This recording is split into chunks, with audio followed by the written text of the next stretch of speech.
Good. Well, I'll get into it then.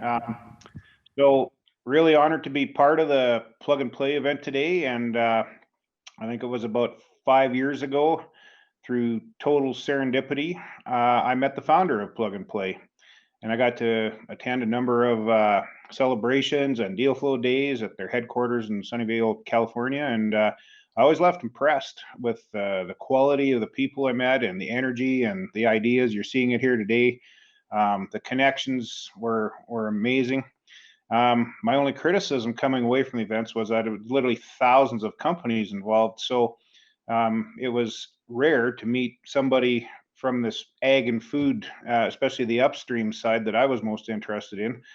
But now that they have the plug and play program that you're in today, it's very specific to AgTech. Problem solved. And so they looked me up to see about being a mentor. And of course, I went for it, and I'm happy I did. I've been very impressed with the quality of the companies that were selected, and I got to share some insights with a lot of these companies and watch the progress being made as they advance their companies on some really good ideas. And I got to meet some exceptional entrepreneurs that I hope to stay connected with into the future. So it's been a great experience, and um, I wish I was there with y'all today. The happy hour really intrigues me, but I live up here in Calgary, and the border crossing is pretty awkward right now. So we'll just have to save some of the celebrating for the next time when hopefully I can get down there. So about me, I grew up on a fourth generation canola and wheat farm in Saskatchewan, and got my ag degree, and then started out working as an agronomist at a new ag retail. Today you would call it a startup.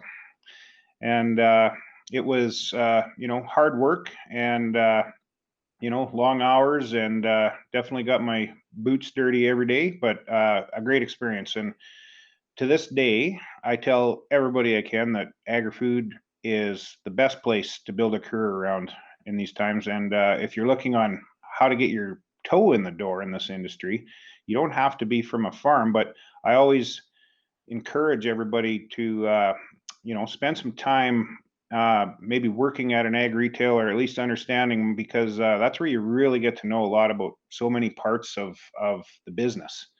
And most importantly, what happens in the field, and what actually happens on a farm. And there's a lot of people in our industry today that skip that step and don't actually know what happens on a farm. And they're trying to provide mediocre solutions and maybe trying to solve the wrong problems, and not realizing that their cool tech isn't really solving things on the farm. So my quote was saying that it gets said that the adoption rate in ag is too slow sometimes. I hear that from the investment community a lot, and I can verify that the adoption rate by farmers is actually pretty good. It's about hitting the target cleanly and knowing how to solve a problem and create value. So um, I think I talked to some companies in this cohort that are going to do that really well. So that experience in the retail division took me eventually into the fertilizer business, and eventually they're in about 20 countries. And I lived in the US for about as long as I've worked in Canada now, and several different states, and got to understand about how things work there. And I also got to spend some time overseas in some of the Brazil and India and different places like that, South Africa. So I got to understand that a lot of what I knew about wheat and canola and beef and stuff from Saskatchewan were the same things that were important to the corn farmers in Iowa and the cotton farmers in Alabama and the sugarcane farmers in Brazil. So I think what I learned is that if you can solve a problem, if you are adding value, this is a truly global industry, and your company, might scale a lot faster than you think if you can connect it with the right resources, and the geography might come soon. So next, I became an early stage partner in a company called AgriTrend, and we work directly for farms, and initially set out to solve agronomic problems in the field. And um, we needed to manage a lot of data. We weren't finding anything we liked off the shelf at that time. So we set out to build our own cloud-based data platform before it was actually called the cloud. And once we had a lot of that field level data that we were managing for farms and for agronomists, that made it easy to create a grain marketing program around it, and later a carbon credit platform, and then a food sustainability platform, and a financial platform. So once you have data, there's a lot of ways to leverage it. So that was a key learning, I think, is the power of data when you think about how could you repurpose this data and use it for a different purpose. So through doing all that, we learned a lot about how to solve problems, and that's how we learned how to think about where to go next, and where to point. So we learned about scaling up, and we learned about how to build a team, and we learned about shareholder agreements and the cap table, and how to raise capital, and lawyers, and all sorts of the things that you're probably facing right now in the stage of the company that you're into. So I would say, we learned some things, and we also learned a whole bunch about what not to do. And I would say back then it wasn't as easy. Not that it's easy now, but I mean, just the resources. I didn't see a lot of resources around at that time. We felt like we were pioneering new ground all the time. So, and that's why I'm interested in being a mentor to a number of companies. I try to share some of those lessons, so hopefully you don't need to learn the hard, expensive way like we did. So, anyways, we did enough things right, apparently, that our company hit the radar at some point, and there was multiple companies interested in buying, and we were able to make an exit. We ended up selling our company to Trimble, and let's see, the next startup was really unique, and I'm still here today. So it was actually originally part of a big global company called Bayer. And as they went to buy Monsanto, I'm sure you heard about that, we became part of BASF. And but our journey continued. We kept our team intact and our strategy intact. And so I was part of a very small team based in Germany. And we were tasked with trying to imagine the future. So I liked the year 2030 at the time, saying how would life look different in the year 2030? How would farming happen differently? And how would things in the agri-food industry evolve, considering all the challenges? And we started thinking about the challenges. So there's obviously fewer farmers as we go forward. Larger farms seems to be the trend. Urban sprawl is a big issue. Less farm labor. Those are all important ones. Less freedom to operate, and sometimes society doesn't like or accept our new technologies that we propose, and high capital investment on farms. And with that high capital investment, there's also a lot of risk from really volatile weather and really volatile markets. The changing regulatory environment, which I think is just going to get more and more as we go forward, and changing consumer preferences, and there's a lot of that these days. And whether it's sustainability or telling the story of your food, that's a big change right now. And people don't want anonymous food and not knowing where it was from and how it was produced. So I learned about how to think strategically, and what problems actually need solving. And is that a nice to have, like say an aspirin, or is it a really critical to have? More like, in a pharma company, we're talking about, is this an aspirin or a cancer drug? And the nice to haves sometimes don't get adopted easily. So how much new value would be created by solving these problems? And could that value be captured? Sometimes value capture is a whole different conversation than value creation. So that was an important lesson. And who would share in the value capture? So of course we always want to capture some of it ourselves and hopefully enough of it. And but there's other people who benefit. So your customer also has to be capturing some of that new value. There may be channel partners, could even be competitors. So try to map out what new value are you creating, and how to capture it, and maybe estimate who would capture what percentage of the new value. So um, we needed to focus on solutions that were truly globally scalable. So working for a global company, that was more important than ever. And when we talk about global scalability, it involves many types of farming. There's, smallholder farmers. There's huge corporate farms. There's multi-generational smaller family farms. There's, lots of different crop types. So that narrowed our scope a lot when we had to come up with solutions that would truly scale globally into all types of farming. So our startup was called Zarvio. And we ideated many potential business models.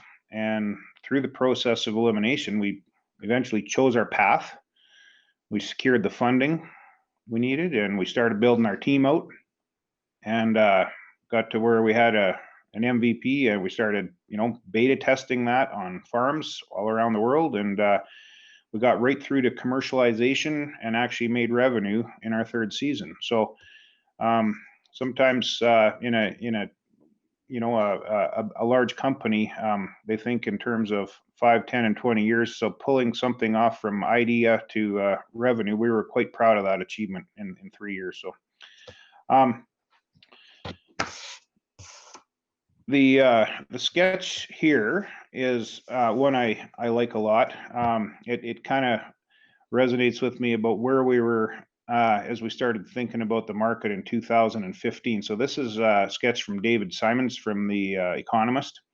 And if you look into this, you'll see, there were drones and weather stations and soil sensors and equipment sensors. There's monitors and controllers, digital platforms. They were all around at the time.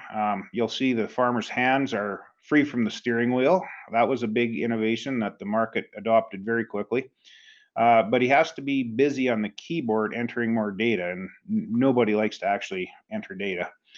And which is why we don't have a lot of great data sets in agriculture. There's a lot of issues with lack of data entry and not calibrating data, and data that isn't formatted properly doesn't communicate with other data sets. So anyways, that's the world we were looking at in 2015. So we had to imagine as time progressed, where all these technologies would take us in light of the challenges. So one of the technologies that we focused on right from the start was the smartphone that almost all farmers globally already possess. And the smartphone has a camera sensor, wireless communication wherever you are, well, except for where you don't have a signal. That's one of the things we modeled in, was that we expected that the signals would be closing in at some point. And I think we're starting to see that now, coming from satellites and more towers and stuff. And the smartphone has processing power built in, and that's getting better all the time. It has a nice interface that's with you in your pocket all the time. So that was where we really said,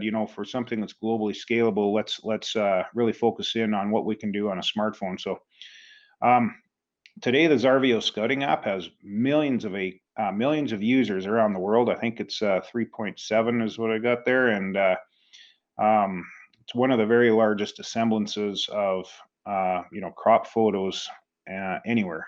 So that thing is taking off really well, and that's kind of where we started. And it wasn't where we knew we were going to end, but it was one of the building blocks that we needed to go after quickly. So next, we beyond the scouting app, we said, how can we take advantage of more types of data? So whether it was satellite imagery or weather data, crop and disease modeling, crop scouting reports, to offer a more robust tool. We call that the Field Manager. And so both of those products, Scouting and Field Manager, are both on the app stores. And you can go and check them out and play around with them and stuff.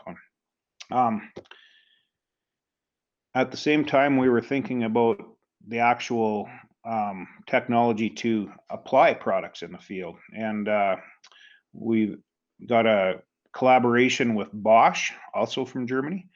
And,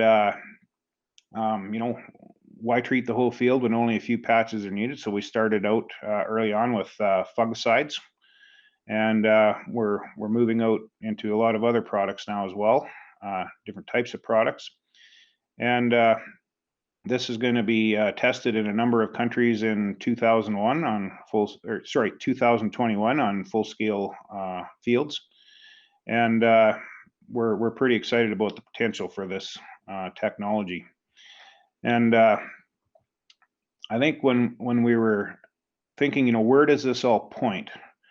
I think every business needs to know the goal, and the culmination of all of our technologies that would allow us to really impact the way farming happens is a change to the actual business model. So when a farmer buys a weed spray today, what he's actually looking to do is end up with a weed-free field. And when he buys a fungicide, he's trying to control the diseases in that field. So how that result actually gets achieved might vary from field to field and farm to farm, year to year, but the desired outcome is the same. So this is where we said let's focus on this as our main purpose, and how to deliver these outcomes with less cost, less hassle, less risk. And I would encourage all of you to think about your business models and say, what is the outcome you're delivering? Because it's really easy to get caught up in the technology, because the technologies, you can touch it and feel, you can see it, it's fun and it's cool, but what is the outcome you're delivering? And is, when you think about your revenue model, sometimes maybe you can think about it in terms of delivering an outcome instead of selling a technology or a license or something like that.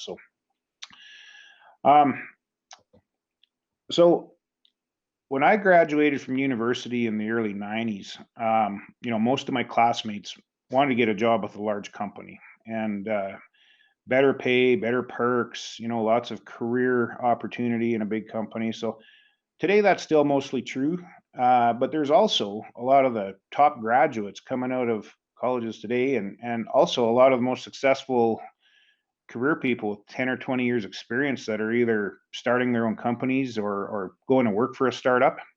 So that looks a lot different today than when I came out of school in the early 90s. And when we were building Agritrend, and before that, Tiger, there weren't actually a lot of resources for us. I mentioned that before, but we financed ourselves mainly through what revenue we could grab.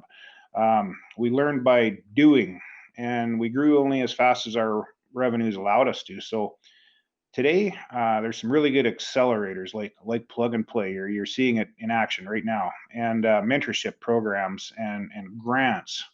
And overall, there's just a lot more knowledge that you can find around the process of raising investor capital. There's a lot of investors looking for opportunities right now. They want to participate in the agri-food industry. So, and all the growth it's expected to have. So things are different. Things have evolved, and there's a lot of resources. So you really need to tap into those, and that's what's made it a different industry today. So there's also some very big strategic innovation companies like BASF and others that are more interested than ever in linking into the innovation that's happening in the startup arena. So that wasn't a big factor before, but now it is. So there's a whole talent pool and all the creativity and ideas that come from that talent pool that is part of this ecosystem now. So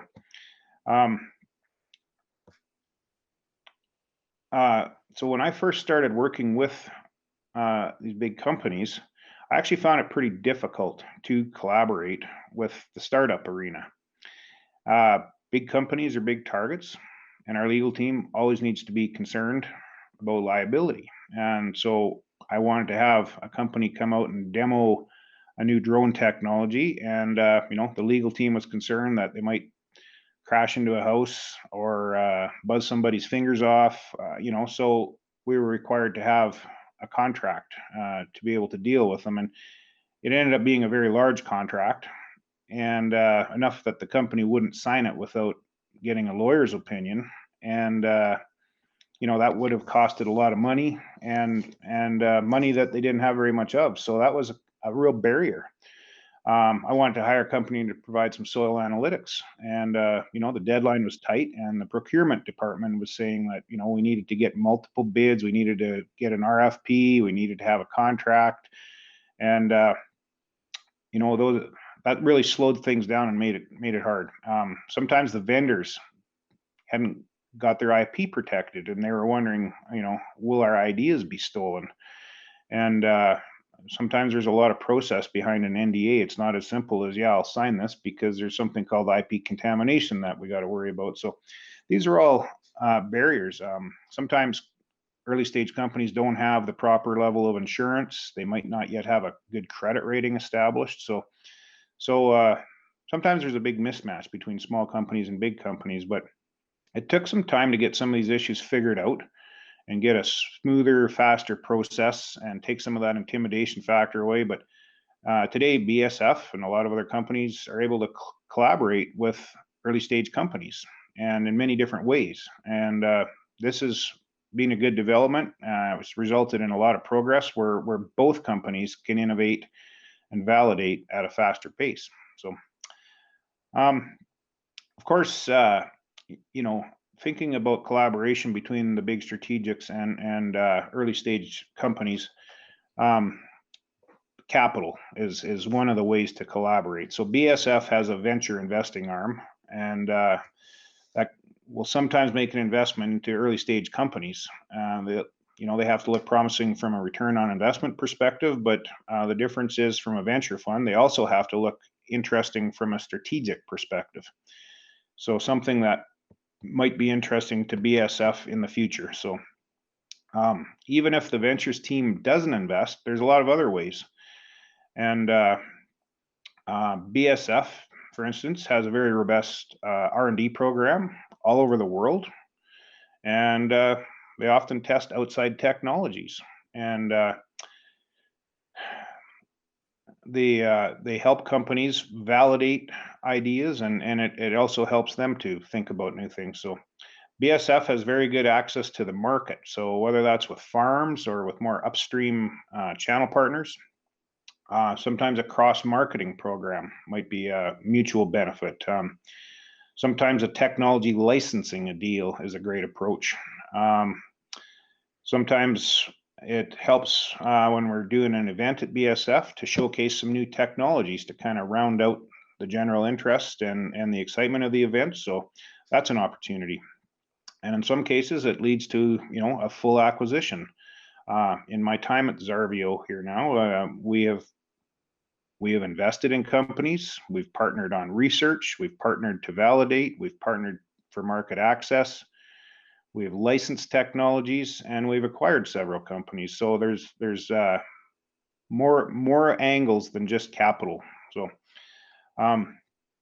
key difference between the typical investor and the strategics is how many different directions you can point there. So a question I get asked sometimes is, at what stage is it best to approach a large company like BSF if you think that's a good idea? So my very quick answer is make sure you do your homework.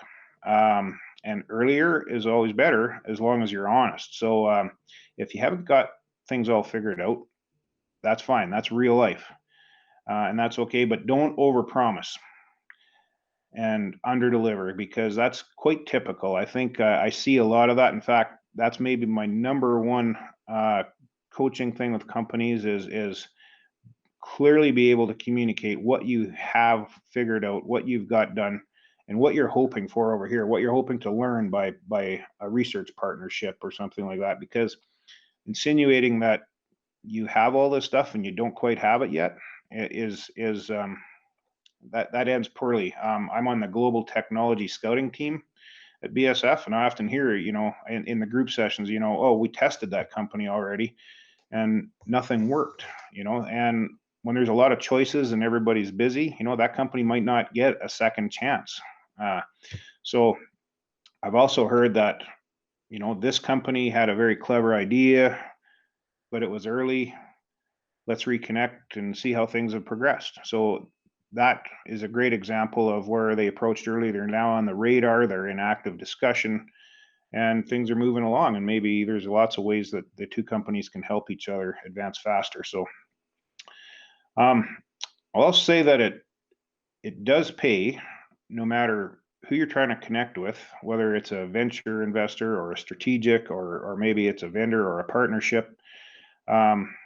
Pays to try and understand their strategy. So do a little homework there, and their strategy and what they're struggling with, and some companies have done a great job of shifting their value proposition for individual presentations based on who they're meeting with, and so that it matches the challenge of that person they're meeting with, and that works so well. And I've seen companies that came into BSF for a meeting and walked away with a deal because they really mapped that out well and matched it to BSF's needs at the time. So do your homework on as much as you can, whether it's online or you can talk to some of the field reps and get some insights from them. You can ask retailers, you can ask customers about what this company is struggling with and what they're trying to do, what their strategy is, and that helps a lot to prep for your meeting. So one of the challenges when approaching a large company is how to find the on-ramp. So who do I need to talk to in this company, and how can I actually find them and connect with them? So being approachable is a challenge for BSF, being less intimidating and making our on-ramp easy to find. And then understanding internally, like how to direct traffic and get the right ideas matched up to the right people in the right geographies. And there might be a really good solution evolving over here that might be a better fit in the Brazilian market or something like that. So that's about it for today, but I'm just I want to highlight the important takeaways here before we go into some questions. But oh geez, I just realized my slides haven't been evolving, but oh well. So maybe my most important takeaways: you're a part of an ecosystem. You don't have to do things in isolation. So leverage the ecosystem around you. There's a lot of resources and a lot of people that want to help. And think of you as part of the ecosystem. That's why you're in Plug and Play today. You've probably met a lot of companies and a lot of other connections and mentors and everything else. So take advantage of that. Think about the opportunities to partner with companies for more than just capital. Thinking about accessing other companies' knowledge and experience, their customer access, R&D assets. There's a lot of things you can leverage through partnering other than just capital. So capital tends to become the focus in a lot of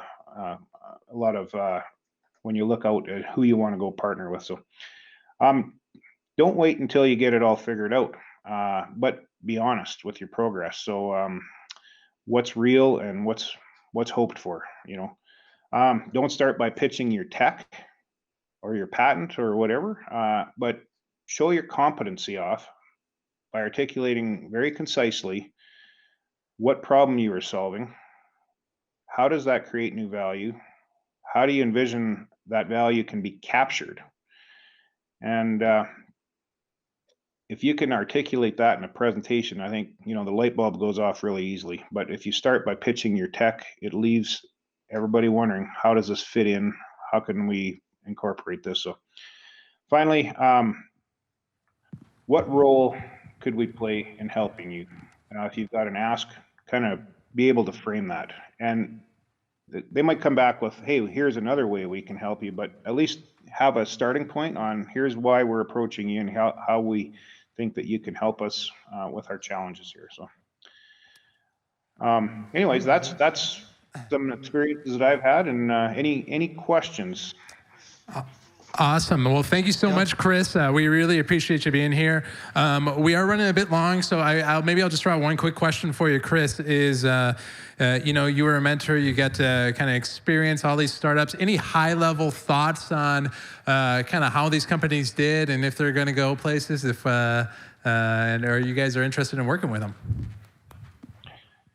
Yeah, there's 4 or 5 that I've already mentioned on our global technology scouting team, and I propose that we're going to have some introductory meetings for BSF, and also outside of BSF. I've also flagged some of these companies for some investors, and so yeah, there's a good quality of companies here. There's several that I was really excited about, so I'm looking forward to the pitch is here today, and I think everybody will be impressed with the progress that's been made over the past months here. So Awesome. Well, we'll keep following along to see what transpires. But appreciate you coming, Chris. Wish you were here in person, but glad you can attend and check out the rest of the pitches.